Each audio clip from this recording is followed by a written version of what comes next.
आप सभी का बहुत बहुत धन्यवाद। जितने भी छोटे बड़े भाई बहन ने मेरे वीडियो में कमेंट किए हैं उसको बहुत दिल से धन्यवाद, शुक्रिया।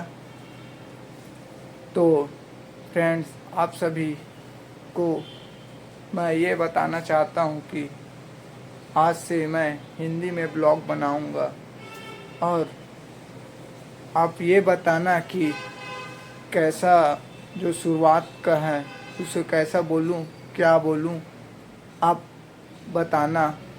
चैनल को सब्सक्राइब करो पहले। हाँ जल्दी करो, मुझे पता है कि आप लोग नहीं करते हो, वीडियो देखते हो लेकिन सब्सक्राइब नहीं करते। ये लाल कलर का बटन नहीं, इसे दबाओ, जल्दी दबाओ, जल्दी दबाओ, फिर मैं शुरू करूँ। दबा दो जल्दी, दबा दिया, घंटी भी दबा देना, ठीक। और आपका इतना काम है कि उसमें कमेंट करना है। समझ रहे हो? समझ रहे हो आप? समझ रहे हो ना?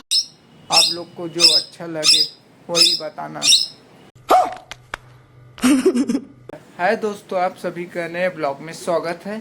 A few moments later. Hey guys, welcome to my new blog. A few moments later. Ram Ram भाइयों, आप सभी का नए ब्लॉग में स्वागत है। A few moments later. तो है गाइस, आप सभी का नए ब्लॉग में स्वागत है। A few moments later. Hello guys, welcome back to my YouTube channel. आप सभी का स्वागत है।